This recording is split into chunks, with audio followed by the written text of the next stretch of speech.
Daniel, seja bem-vindo então e faz tempo que eu tô querendo fazer esse programa contigo, né? Verdade, é Sobre verdade. sociedades secretas. É uma coisa Sim. que eu pesquiso, eu leio muito. Sim, Muita gente tem interesse também. é verdade. Se é secreta, temos acesso limitado. É. Mas existem muitas coisas que vazam, muitas coisas que... Então a gente vai falar Sim. do que é certo, do que é teoria, do que é possibilidade. A gente vai falar um pouco sobre tudo, Sim, né? sim. Como você queria... Como que a gente pode começar... Por que existem sociedades secretas? Porque Sim. elas podem ser perseguidas? Porque se Legal. a gente souber a verdade, ela não pode se expor? Como que é?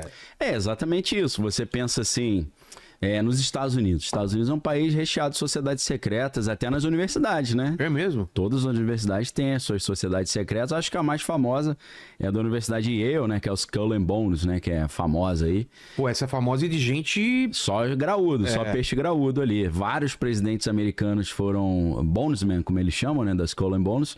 Teve uma época, inclusive, que os dois que estavam concorrendo eram da Skull and Bones, que era o Bush e o John Kerry. É mesmo? Naquela época, os dois eram da Skull and Bones, né? Então, nos Estados Unidos, se você pensar, né, início da colonização americana, tinha muito cristão ali, o cristianismo era hegemônico, era padrão, né? Então, um cara que era mais esotérico, ele era perseguido, ele era coibido, né? Teve aquela história das bruxas de Salem, que é famosa também, né? Então, muitas vezes, os caras, para eles continuarem conseguindo conversar e cultivar ali os seus ensinamentos, tinha que ser na moita, né? Por causa da O que perseguição. aconteceu nas bruxas de Salem foi uma perseguição de acusação de bruxaria. Bruxaria. Mas assim, na colonização americana, eles já tinham vivido isso muito na Inglaterra, porque na Inglaterra, depois que teve a igreja anglicana foi estabelecida com Henrique VIII, aí eles houve um rompimento com a igreja católica. Então o anglicano começava a perseguir o católico. Aí depois um católico chegar ao poder perseguiu os anglicanos. Aí depois o outro presbiteriano lá, o Cromwell, chega ao poder, persegue tanto os católicos quanto os anglicanos. Aí sempre tinha perseguição religiosa. Então os cristãos já chegaram a ser secretos, ter que se reunir secretamente. Então, aí às vezes o católico está no poder, o protestante ficava mais escondido, mas independente de quem estava no poder, o cara que era num cenário de cristianismo hegemônico, o ocultista, o esotérico sempre estava sendo perseguido, né? Então esses caras sempre ficavam ali mais voando abaixo do radar por causa dessa perseguição, principalmente depois que a igreja católica decidiu acabar com os templários, né? Aí os templários falaram, opa, acho que pra gente continuar operando vai ter que ser... Foi uma decisão econômica também? Também foi uma decisão econômica, porque os caras praticamente inventaram o papel moeda e o cheque, né? O cheque, né? O cheque. Eu tomo esse papel lá, você vai Exato. sacar... Então aí o dinheiro, de repente, o dinheiro da Europa toda tava na mão deles, né? Aí a igreja, eu imagino que tenha pensado, olha, esses caras estão poderosos demais, né? Melhor cortar o mal pela raiz. Aí o Papa, junto com o rei da França, deram o bote ali nos templários, né? O mais famoso era o Jacques de Molay, que depois deu origem à Ordem de Molay, né? Que é uma ordem paramaçônica ali, a maçonaria para adolescente, né? Sim. Porque o maçom só pode entrar com 18 anos, de Molay dá para entrar antes, né? Tem outros também, o Lawton, né? Até o escotismo, né? Os escoteiros, o fundador era maçom também, tem uma pegada. Tem essa pegada meio maçônica. Então, assim, até inclusive, muitas das coisas da nossa cultura cotidiana vem das sociedades secretas, né? Aperto de mão, dar um tapinha nas costas. O aperto de mão? Não um aperto de mão padrão, mas eles se identificam por sinais e toques, né? É um aperto de mão diferente? É um aperto de mão diferente, sim. Tem vários tipos. Cada grau tem um aperto de mão, né? Ah, é? O cara, você consegue identificar ali mais ou menos qual é o nível do... Se ele te der um aperto de mão que você não identificou, é porque ele tá no nível acima do teu, né? Entendi. Se é abaixo, você sabe quem é, Tinha né? o lance dos 3 pontinhos na assinatura Tem também. dos 3 pontinhos, que às vezes o cara bota só pra ver se calhar de ser um juiz que também né? Aí ajuda. Entendi. Eu conheci advogados que faziam isso, né? É mesmo? Eu falava, pô, você é maçom? Ele, não. Eu falei, por que você bota os 3 Meu pai pontinhos? fazia isso. Só vai que me ajuda lá, né? Colocava 3 pontinhos e Pô, falava não assim, brinco com essas paradas, mal não. não é, né? Brinco isso não. Se depois o cara te fizer um questionáriozinho ali, né? Um entelhamento, como eles chamam, né? Te fizer umas perguntas e você não responder, vai queimar teu filme, né? Outra coisa, eu entendo o motivo de ter sociedade secreta no passado, porque havia muita perseguição. Mas nos dias de hoje, onde há uma liberdade um pouco maior, você ainda acha que há necessidade de ter sociedade secreta? Há necessidade, sim, porque se a gente for ver, a CIA é uma sociedade secreta, né? Entendi. É um grupo que a gente sabe que existe, mas os seus planos e objetivos são sigilosos. Porque tem que ser, é questão de segurança nacional, né? Inclusive, com esse comentário que eu fiz, a gente até abre um pouco o leque do que é uma sociedade secreta, né? É verdade. Sendo assim, né? Vou dar um exemplo chulo de uma sociedade secreta. Uma empresa quer demitir um funcionário. Mas aí não vão demitir para depois fazer entrevista para achar um substituto. Às vezes já começa a fazer as entrevistas e quando eles acham substituto, ele demite o cara. Sim. Só que essas entrevistas, para não ter um constrangimento ali na empresa, são feitas sigilosamente. Ou terceirizadas. Terceirizada ou sigiloso. Então aquele grupo que sabe que está escolhendo um funcionário que vai substituir o outro, é uma sociedade secreta. Entendi. Em nível micro ali, né? Claro, claro. É uma sociedade secreta nos dois níveis, né? A existência secreta e os objetivos também são secretos porque ninguém sabe, né? Então tem sociedade que a gente sabe que existe, mas o objetivo é secreto. Tem sociedades com fins políticos, econômicos e religiosos. Religiosos, exatamente. E às vezes se mistura, né? Aí tem a maçonaria, por exemplo, militares também, militares né? também. Inteligência, como a gente está falando. Existe uma parceria muito grande entre as sociedades secretas e o universo da inteligência, né? Desde a história do 007, né? A história do James Bond, ela vem do Alexander Fleming, né? O Fleming... Acho que é Alexander Fleming, porque tem dois Fleming. Um Fleming é o do 007 e o outro é o que descobriu a penicilina. Então, se eu tiver errado, você me perdoe, aí, tá?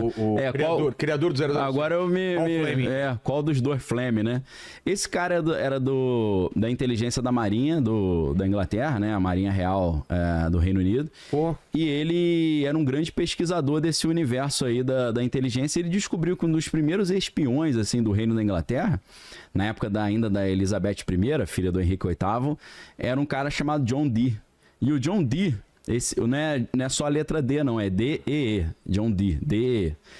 Esse cara, ele, ao mesmo tempo que ele era o espião da Rainha da Inglaterra, e ele espionava, ele viajava pela Europa como um diplomata, mas espionando e mandava as cartas para ela com as informações sigilosas, em vez dele assinar John Dee, porque ele ia estragar o seu disfarce, ele assinava 007. Pô. Era o código dele. Isso a gente tá falando uma Inglaterra antiga, né? E aí, por isso, o Fleming decidiu colocar 007 no James Bond. Ian Fleming. Alexander Fleming é da penicilina, que é uma revolução também, né? Sem penicilina, eu mesmo com a sinusite tava roubado, né? Foi meio que por acaso também, né? Que o cara descobriu ele esqueceu lá um negócio, aí falou, as bactérias não vieram até aqui, por causa da penicilina. Aí, pô, eu acho que isso aqui mata bactéria. Olha só, cara. Foi uma revolução total, né? Até pra longevidade humana. Então, assim, tem uma consonância ali, uma parceria muito grande entre as sociedades secretas e o serviço de inteligência, né? A gente pode ver isso também, como a gente falou, a CIA, né? A CIA, ela surge como? Antes da CIA tinha uma organização chamada OSI, e essa organização evolui para a CIA, mas essa... OSI? O Escritório de Investigação, um negócio assim, é uma sigla, OSI. E aí, dentro da Universidade de Yale, dentro da Sociedade Secreta Skull and Bones, eles criaram a CIA. A CIA foi criada dentro de uma sociedade secreta, para esconder segredos também, né? Tem um filme que trata dessa história. Filme não é a verdade tal e qual, né? Mas é baseado em fatos reais, né? É um filme interessante chamado Bom Pastor. Esse filme tá difícil pra caramba de achar. Bom demais, Bom a criação Pastor. da CIA, é verdade, cara. Tá difícil, eu não encontrei nenhum streaming, assim, pelo menos dos mais famosos, né? O filme é dirigido pelo Robert De Niro, então já tem um diferencial aí. Angelina Jolie novinha. Pô. Matt Damon também, garotão. Matt Damon é o protagonista, né? Então o filme, se você quiser saber um pouquinho, mostra um pouco do rito de iniciação. Eu não sei se é fiel à realidade, mas no rito de iniciação ele teve que se maquiar, ele teve que lutar com os caras numa lama lá, urinaram nele. Tem umas coisas meio grotescas ali mesmo? Na iniciação. E foi ali que eles conceberam a ideia da CIA, né? A gente vê muito isso, que em sociedades secretas tem o segredo, tem um mistério, tem um rito de iniciação que o cara promete manter o segredo. Exato. Não sei se você já foi, Daniel, lá em Portugal, num local. Putz, eu vou ver se Depois você acha aí, não sei. Pô, nunca fui a Portugal, cara. Já fui a Espanha, Portugal. Tem um local que é todo criado em cima de rito de iniciação e de passagem. Entendi. Com camadas, com... Cara, entendi. Muito interessante. É a sequência certinha ali do... De o cara vem de cima, ele vai até a profundeza pra depois emergir em outro lugar. Castelo, uma igreja, alguma coisa assim? É, tipo de um castelo, mas tem todo um jardim preparado. Ele vai... as etapas dele é como se fosse todo um rito de passagem da maçonaria. Entendi. Baseado nisso. Então, por que eu perguntei se é castelo ou igreja? Porque, originalmente, o maçom é o construtor, né? Eles são os construtores. Inclusive, em português, a gente fala maçom, a palavra já remete à sociedade secreta. Mas em inglês, quando você fala mason ou stone mason, você está falando do cara que é pedreiro. Você está falando um construtor, entendeu? Uma palavra padrão. Inclusive, tem um filme do Robin Hood, eu não me lembro qual foi. Eu acho que é com o Russell Crowe. Russell Crowe fazendo o papel do Robin Hood. Tá. Nesse filme, no final do filme, ele fala assim... E a gente sabe que é a história do cara que, teoricamente, rouba do rico para dar pobre, né? Achei aqui, viu, Daniel? No Palácio Histórico de Quinta da Regaleira tem o Poço Iniciático que se projeta 27 metros para dentro da terra. E aí tem tudo... É tudo simbólico. Eles deviam fazer iniciações ali, né? Com certeza, com certeza. Então... E é uma torre invertida, né? Com símbolos da maçonaria. Entendi. É aquele negócio de você ir até o... Sim, até mergulhar. Tem a ver com o rito de Abramelin também. De você descobrir enfrentar os seus medos, né? Descobrir o seu anjo da guarda. Vê se acha a foto, coloca aí...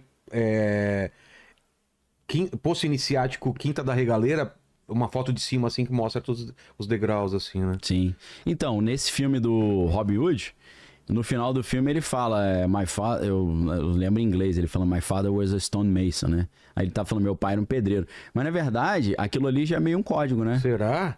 Claro, pô. Ele tá falando meio que meu pai era maçom. Então, o que ele tá querendo dizer? Eu sou de um grupo que se rebela contra a tirania dos reis. Contra a ordem. E a gente sabe que, em certos sentidos, as sociedades secretas tinham esse propósito, né? Às vezes, uma sociedade secreta ela precisa existir quando um governo vira tirânico e o cara precisa montar um jeito de tentar resolver aquilo. Tem que ser na moita, né? Verdade. É igual a Inconfidência Mineira, né? Pra quem conhece a história. Né? Olha lá. Interessante pra caramba, hein? Vai descendo e vai tendo as etapas, né? E vai ficando mais úmido. Sim. Aí lá embaixo tem vários corredores iluminados por tochas, quer dizer, hoje em dia é luz artificial, né? Você chegou a descer ali? Fui tudo lá. Aí tem todo um significado. Os caras trouxeram um monte de concha e coisas do mar. Entendi. Cara, é muito louco isso daí. Interessante. Tava tentando ver o número de andares que tem ali. São 27... Cadê? 27 metros, mais os andares eu não lembro. Mas tem muita coisa assim...